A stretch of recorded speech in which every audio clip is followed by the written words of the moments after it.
बच्चों अज आप 6वीं जमात के पाठ 5वां खादा के प्रश्न उत्तर करांगे। इस पाठ नाल संबंधी वीडियो तुहानूं मैं पहले ही भेज चुका। जे तुहाडे तक नहीं पहुंची तो अज इस चैनल सबसक्राइब करके इसकी पिछली वीडियो जरूर वेखो तो नोटिफिकेशन बैल का बटन दबाओ ताकि तुहानूं नवीं वीडियो समय सिर पहुँच सकन।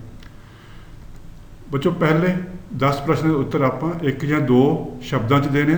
पहला प्रश्न, पौधे नूं वधन फुੱਲਣ ਅਤੇ अपना भोजन तैयार करने लई किन्ने प्रकार के खुराकी तत्तां की जरूरत होंदी है। बच्चों पौधे नूं वधन फुੱਲਣ ਅਤੇ अपना भोजन तैयार करने लई 17 खुराकी तत्तां की लोड़ होंदी है। इस बारे विस्तारक जानकारी तुहानूं पहलों पाठ च दे चुका, उसकी वीडियो जरूर सुनना ताकि तुहानूं इन्हां 17 खुराकी तत्तां की जानकारी मिल सके। दूजा प्रश्न, खाद नूं मुख तौर पर किहड़े-किहड़े दो भागों में वंडिया जा सकता है। खाद नूं रसायनिक खाद और कुदरती खाद के दो भागों में वंडिया जाता है। रसायनिक खाद तो कुदरती खाद। अगला प्रश्न, किहड़ियां फसलां वायुमंडल तो नाइट्रोजन लैके अपनी जड़ां विच जमा करदियां हन। बच्चों फलीदार फसलां जिवें मटर, दालां, सोयाबीन आदि वायुमंडल तो नाइट्रोजन लैके अपनी जड़ां विच जमा करते हैं, इसलिए इन्हों हरी खाद के तौर पर भी वरत्या जाता है। इन्हां फलीदार सब्जियों को हरी खाद के तौर पर भी वरत्या जाता है क्योंकि अपनी जड़ां विच नाइट्रोजन नूं जमा करदियां हन, जिहड़ी कि फसल की बहुत वड्डी लोड़ हुंदी है। अगला प्रश्न, नाइट्रोजन खाद के वधेरे प्रयोग नाल जमीनां विच किहड़ा मादा वध जाता है। नाइट्रोजन की बच्चों जे वध वरतों की जाए तो उस फसल च जमीन च खारा मादा वध जाता है, जिहड़ी कि अपनी वाहीयोग जमीन चंगी नहीं मनी जाती। किन्ने प्रतिशत नाइट्रोजन गैस के रूप में हवा में पाई जाती है। 78% नाइट्रोजन गैस के रूप में हवा च पाई जाती है।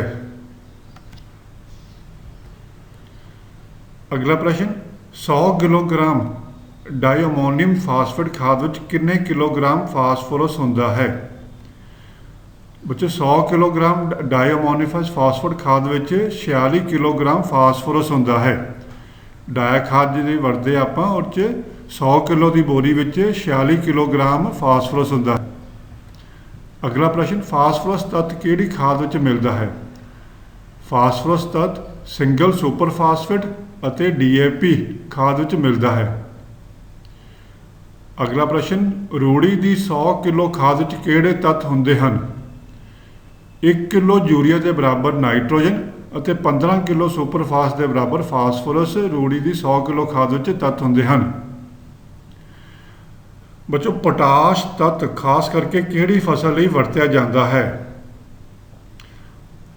पोटाश तत्त खास करके आलू की फसल लई वरत्या जाता है। 100 किलोग्राम यूरिया किन्ने किलोग्राम नाइट्रोजन तत्त होंदा है, जिहड़ा कि आपां नूं फलीदार सब्जियां फलीदार फसलों भी मिलता है।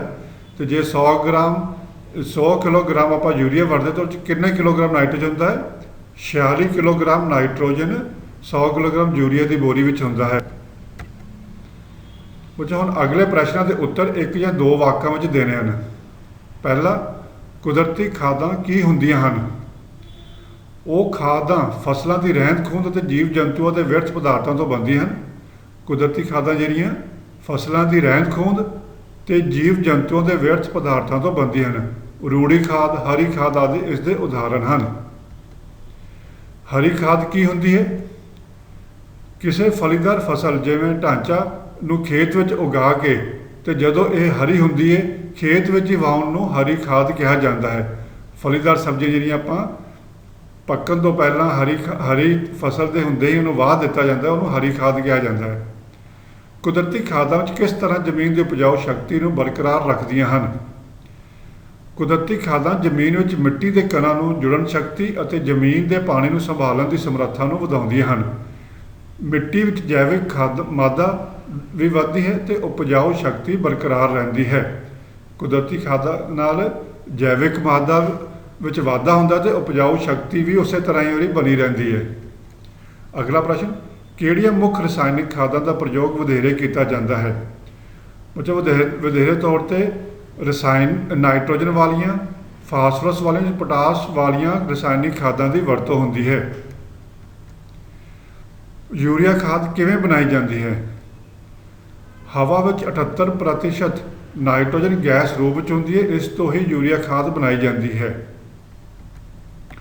अगला प्रश्न, फास्फोरस तत्त कित्थों लिया जाता है? फास्फोरस तत्त फास्फोरस वालियां खादां जिवें कि DAP तो मिलता है, तो यह खाद राक फास्फेट नां दे खनिज पदार्थ तो बनदियां हन। राक फास्फेट के नां दे खनिज पदार्थ तो फास्फोरस वालियां खादां बनदियां हन। रूड़ी की खाद किहड़े जमीनां ने लाहेवंद है? रूड़ी की खाद सारी जमीनां ਲਈ ही लाहेवंद हुंदी है। इस विच नाइट्रोजन, फास्फोरस, पोटाश ਅਤੇ होर खुराकी तत्त भी हुंदे हन ते यह जमीन के भौतिक गुणां ते भी चंगा असर पाउंदी है। अगला प्रश्न, नाइट्रोजन की घाट कारण पौधों ते की असर हुंदा है? बच्चों, नाइट्रोजन की घाट कारण सब तो पहला पौधों के पुराने पत्ते पीले पैन लगते हैं, फिर यह पीलापन हौली हौली उपर वल नूं वधना शुरू होता है तो हौली हौली सारा पौधा ही पीला हो जाता है तो साडी सारी फसल नष्ट हो जाती है जे नाइट्रोजन की घाट होवे पौधों 'च। अगला प्रश्न, रसायनिक खादां फसलों लई किवें लाहेवंद हुंदियां हन? बच्चों, रसायनिक खादां की वरतों पौधों के खुराकी तत्तां की पूर्ति लई कीती जाती है। मिट्टी विच जिहड़े खुराकी तत्त की घाट होवे उस तत्त वाली रसायनिक खाद वरती जाती है। ये खादां पानी 'च घुलनशील हैं तो पौधों को खुराकी तत्तां की प्राप्ति जल्दी हो जाती है। पानी 'च घुलनशील होने करके खुराकी तत्तां पौधों को बहुत छेती प्राप्त हो जाता है। अखीरला प्रश्न, एक दो वाकां वाला, गंडोया खाद किवें बनती है? पौधों की रहंद खूंद और गोहे नूं एक थां ते इकट्ठा करके इस विच गंडोए छड़ दिते जाते हैं तो कुछ दिनों बाद गंडोया खाद प्राप्त हो जाती है। बच्चों, हुण इन्हां प्रश्नों के उत्तर 5 या 6 वाकां विच उत्तर देने हैं। सब तो पहला, खादां तो तुसीं की समझते हो? बच्चों, पौधे वधन फुलन लई अपनियां लोड़ां जमीन विचों पूरीआं करदे हैं। तुहानूं इस बारे पता ही है कि पौधों नूं जिहड़ी खुराक मिलती है वो जमीन तो ही मिलती है। ये अपनी जरूरत वाले 17 तो भी वध वख-वख तरह के खुराकी तत्त जमीन विचों प्राप्त करते हैं। अजिहे तत्त जो पौधों को वधन फुलन ते भोजन तैयार करने लई चाहिए हैं तो इन्हां की पूर्ति बनावटी रूप में बाहर तो की जाती है, नूं खाद कहा जाता है। जिन्हां की असीं बनावटी तौर पर पूर्ति करते हैं उन्होंने खाद या रसायनिक खाद कहा जाता है। खादां नूं कुदरती रूप में ਅਤੇ कारखानिਆਂ ਨੂੰ रसायनिक खादां के रूप में तैयार किया जाता है। उदाहरण, रूड़ी खाद जी कि कुदरती खाद तौर पर वरती जाती है तो यूरिया खाद जी रसायनिक खाद जी कारखाने तैयार की जाती है, यूरिया खाद नूं वरत्या जाता है। रसायनिक खादां तो की हुंदियां हन? रसायनिक खादां पौधों के लिए खुराकी तत्त प्रदान करदियां हन ਅਤੇ इन्हां नूं कारखानिਆਂ ਵਿੱਚ तैयार किया जाता है। मुख तौर पर नाइट्रोजन, फास्फोरस और पोटाश वाली खादों की वधेरे लोड़ होंदी है। ये तत्त urea, DAP, NPK, muriate of potash आदि खादों तो प्राप्त होंदे हैं। आम करके ये रसायनिक खादां पानी में घुलनशील होंदियां हैं तो इसलिए पौधों को सौखियां उपलब्ध हो जांदियां हैं। हरी क्रांति तो बाद इन्हां खादों की मंग बहुत वध गई है। बच्चों, अगला प्रश्न, रसायनिक खादों के हानिकारक प्रभाव बारे संखेप विच लिखो। जिवें कि तुहानूं पता कि रसायनिक खादों से सानूं फायदे भी है क्योंकि जिहड़े खुराकी तत्त जमीन राही नहीं मिल सकते, जिस जमीन च खुराकी तत्त की घाट होंदी है, उसकी पूर्ति करने लई आपां रसायनिक खादां वरतदे हैं। पर वेखो वेखी ते वध झाड़ की होद च किसान वीर अपनी रसायनिक खादां अन्नेवाह वरतों लग पे तो अपना खर्चा भी वधा लिया तो इस दे नाल इसके हानिकारक प्रभाव भी बहुत हैं जिहड़े कि साडी सेहत ते भी असर करते हैं तो खुराक जिहड़ी फसल की विच भी हानिकारक तत्त पैदा कर देंदे हैं। बच्चों, उत्तर है रसायनिक खादों की सहायता नाल जिथे उपज विच वाधा हुंदा है उत्थे इन्हां दी वरतों के हानिकारक प्रभाव भी होंदे हैं। इसलिए सानूं हमेशा पंजाब यूनिवर्सिटी एग्रीकल्चर या होर किसानी विग्यानक जिहड़े उन्हां वालों जिहड़ी मात्रा दसी गई उन्नी ही खाद पानी चाहिए है तो वह भी मिट्टी परख कराउण तो बाद। इन्हां दी वरतों मिट्टी की परख करन तो बाद लोड़ अनुसार तो सिर्फ घाट वाले तत्तां वाली खादां ही वरतनी चाहिए हैं। जे खाद की बेलोड़ी तो बेसमझी नाल वरतों की जाए ਤਾਂ ਇਹ ਹਾਨੀਕਾਰਕ ਸਿੱਧ ਹੁੰਦੀਆਂ ਹਨ। ਨਾਈਟ੍ਰੋਜਨ ਵਾਲੀਆਂ ਖਾਦਾਂ ਦੀ ਵਧੇਰੇ ਵਰਤੋਂ ਨਾਲ ਜ਼ਮੀਨ ਵਿੱਚ ਖਾਰਾ ਮਾਦਾ ਵੱਧ ਜਾਂਦਾ ਹੈ। ਇਹ ਖਾਦਾਂ ਪਾਣੀ ਵਿੱਚ ਘੁਲਣਸ਼ੀਲ ਹੋਣ ਕਾਰਨ ਪਾਣੀ ਨਾਲ ਘੁਲ ਕੇ ਧਰਤੀ ਦੇ ਪਾਣੀ ਨੂੰ ਵੀ ਪ੍ਰਦੂਸ਼ਿਤ ਕਰਦੀਆਂ ਹਨ। ਇਹਨਾਂ ਦੀ ਬੇਲੋੜੀ ਵਰਤੋਂ ਨਾਲ ਪੈਸੇ ਦੀ ਵੀ ਬਰਬਾਦੀ ਹੁੰਦੀ ਹੈ। ਫਸਲਾਂ ਵਿੱਚ ਇਹ ਤੱਤ ਵੱਧ ਜਾਂਦੇ ਹਨ ਅਤੇ ਮਨੁੱਖ ਦੇ ਸਰੀਰ ਵਿੱਚ ਵੀ ਪ੍ਰਵੇਸ਼ ਕਰ ਦਿੰਦੇ ਹਨ, ਜਿਹੜੇ ਕਿ ਆਪਣੇ ਮਨੁੱਖੀ ਬਿਮਾਰੀਆਂ ਦੇ ਕਾਰਨ ਵੀ ਬਣਦੇ ਹਨ। ਸਭ ਤੋਂ ਮੁੱਖ ਬਿਮਾਰੀ ਜਿਹੜੀ ਅੱਜ ਕੱਲ੍ਹ ਫੈਲੀ ਹੋਈ ਹੈ ਕੈਂਸਰ, ਉਹ ਇਹਨਾਂ ਹੀ ਰਸਾਇਣਿਕ ਖਾਦਾਂ ਅਤੇ ਕੀੜੇਮਾਰ ਦਵਾਈਆਂ ਦੇ ਕਾਰਨ ਹੀ ਵੱਧ ਰਹੀ ਹੈ। ਇਸ ਤਰ੍ਹਾਂ ਹੋਰ ਵੀ ਬੜੀ ਕਰੋਨਿਕ ਡਿਜ਼ੀਜ਼ ਨੇ ਜਿਹੜੀਆਂ ਇਹਨਾਂ ਖਾਦਾਂ ਰਸਾਇਣਿਕ ਖਾਦਾਂ ਦੀ ਬੇਲੋੜੀ ਵਰਤੋਂ ਅਤੇ ਬੇਸਮਝੀ ਵਰਤੋਂ ਦੇ ਕਾਰਨ ਵੱਧ ਰਹੀਆਂ ਨੇ। ਇਸ ਲਈ ਬਹੁਤ ਧਿਆਨ ਰੱਖਣਾ ਚਾਹੀਦਾ ਸਾਨੂੰ, ਸਿਰਫ ਤੈਅਸ਼ੁਦਾ ਮਾਤਰਾ ਹੀ ਵਰਤਣੀ ਚਾਹੀਦੀ ਹੈ।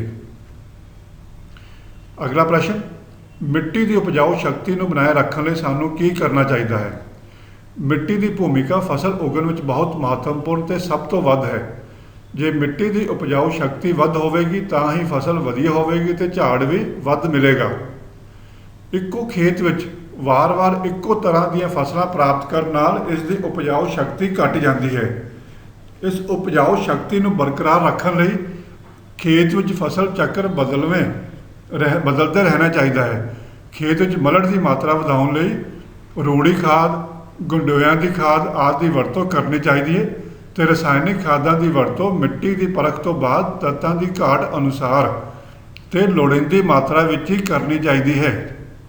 ਰਸਾਇਣਿਕ ਅਤੇ ਕੁਦਰਤੀ ਖਾਦਾਂ ਦਾ ਸੰਤੁਲਨ ਬਣਾ ਕੇ ਰੱਖਣਾ ਚਾਹੀਦਾ ਹੈ। ਸਾਨੂੰ ਦੋਵੇਂ ਤਰ੍ਹਾਂ ਦੀਆਂ ਹੀ ਖਾਦਾਂ ਵਰਤਣੀਆਂ ਚਾਹੀਦੀਆਂ। ਰਸਾਇਣਿਕ ਦੇ ਨਾਲ ਨਾਲ ਕੁਦਰਤੀ ਖਾਦ ਵਰਤਣੀ ਬਹੁਤ ਜ਼ਰੂਰੀ ਹੈ, ਫਿਰ ਹੀ ਇਹਨਾਂ ਖਾਦਾਂ ਦਾ ਸੰਤੁਲਨ ਬਣਾ ਰਹੇਗਾ ਅਤੇ ਸਾਨੂੰ ਜਿਹੜੀ ਇਨਸਾਨਾਂ ਨੂੰ ਜਿਹੜੀ ਖੁਰਾਕ ਮਿਲੇਗੀ ਉਹ ਸੰਤੁਲਿਤ ਖਾਦ ਸੰਤੁਲਿਤ ਭੋਜਨ ਦੇ ਤੌਰ 'ਤੇ ਵਰਤੀ ਜਾ ਸਕੇਗੀ ਅਤੇ ਹਾਨੀ ਘੱਟ ਹੋਵੇਗੀ। ਇਸ ਪਾਠ ਦਾ ਅਖੀਰਲਾ ਪ੍ਰਸ਼ਨ, ਰੂੜੀ ਦੀ ਖਾਦ ਦੀ ਮਹੱਤਤਾ ਬਾਰੇ ਦੱਸੋ। ਪਸ਼ੂਆਂ ਦੇ ਗੋਬਰ, ਪਿਸ਼ਾਬ ਅਤੇ ਪਰਾਲੀ ਆਦਿ ਨੂੰ ਤਕਨੀਕੀ ਢੰਗ ਨਾਲ ਸੰਭਾਲ ਕੇ ਗਲਣ ਸੜਨ ਲਈ ਛੱਡ ਦਿੱਤਾ ਜਾਂਦਾ ਹੈ। ਜਦੋਂ ਇਹ ਚੰਗੀ ਤਰ੍ਹਾਂ ਨਾਲ ਗੜ ਸੜ ਜਾਂਦਾ ਹੈ ਤਾਂ ਇਸ ਨੂੰ ਰੂੜੀ ਖਾਦ ਕਿਹਾ ਜਾਂਦਾ ਹੈ। ਰੂੜੀ ਖਾਦ ਖੇਤਾਂ ਵਿੱਚ ਜੈਵਿਕ ਮਾਦਾ ਵਿੱਚ ਵਾਧਾ ਕਰਦੀ ਹੈ ਅਤੇ ਇਸ ਵਿੱਚ ਉਹ ਸਾਰੇ ਜ਼ਰੂਰੀ ਤੱਤ ਹੁੰਦੇ ਹਨ ਜੋ ਕਿ ਕਿਸੇ ਫਸਲ ਲਈ ਜ਼ਰੂਰੀ ਹੁੰਦੇ ਹਨ। ਇਸ ਦੀ ਵਰਤੋਂ ਨਾਲ ਜ਼ਮੀਨ ਦੇ ਭੌਤਿਕ ਗੁਣਾਂ ਵਿੱਚ ਚੰਗਾ ਅਸਰ ਦੇਖਣ ਨੂੰ ਮਿਲਦਾ ਹੈ। 100 ਕਿਲੋ ਰੂੜੀ ਖਾਦ ਵਿੱਚ 1 ਕਿਲੋ ਯੂਰੀਆ ਦੇ ਬਰਾਬਰ ਨਾਈਟ੍ਰੋਜਨ ਅਤੇ 1 ਕਿਲੋ ਸੁਪਰ ਫਾਸਫੋਰਸ ਦੇ ਬਰਾਬਰ ਫਾਸਫੋਰਸ ਤੱਤ ਹੁੰਦੇ ਹੈ ਅਤੇ ਪੋਟਾਸ਼ ਤੱਤ ਅਤੇ ਹੋਰ ਲੋੜੀਂਦੇ ਤੱਤ ਵੀ ਹੁੰਦੇ ਹਨ। ਬੱਚੋ, ਇਹ ਸੀ ਇਸ ਪਾਠ ਦੇ ਖਾਦਾਂ ਦੇ 5ਵੇਂ ਪਾਠ 6ਵੀਂ ਦੀ ਜਮਾਤ ਦੇ 5ਵੇਂ ਪਾਠ ਦੇ ਤੁਹਾਡੇ ਪ੍ਰਸ਼ਨ ਉੱਤਰ। ਇਸ ਨਾਲ ਸੰਬੰਧਿਤ ਵੀਡੀਓ ਤੁਹਾਨੂੰ ਪਹਿਲਾਂ ਹੀ ਭੇਜ ਚੁੱਕਾ। ਉਸ ਵੀਡੀਓ ਨੂੰ ਪਾਠ ਨੂੰ ਦੁਹਰਾਈ ਦੇ ਤੌਰ 'ਤੇ ਸੁਣੋ ਅਤੇ ਇਹਨਾਂ ਪ੍ਰਸ਼ਨਾਂ ਨੂੰ ਯਾਦ ਕਰੋ ਅਤੇ ਆਪਣੀ ਕਾਪੀ ਵਿੱਚ ਵੀ ਸਾਫ਼-ਸਾਫ਼ ਉਤਾਰੋ। ਇਸ ਚੈਨਲ ਨੂੰ ਜ਼ਰੂਰ ਸਬਸਕ੍ਰਾਈਬ ਕਰੋ ਅਤੇ ਇਸ ਨਾਲ ਹੀ ਬੈਲ ਆਈਕਨ ਨੂੰ ਦੱਬੋ ਤਾਂ ਜੋ ਤੁਹਾਨੂੰ ਇਸ ਨਵੇਂ ਪਾਠਾਂ ਦੀ ਨੋਟੀਫਿਕੇਸ਼ਨ ਸਮੇਂ ਸਿਰ ਮਿਲ ਸਕੇ। ਧੰਨਵਾਦ ਬੱਚੋ।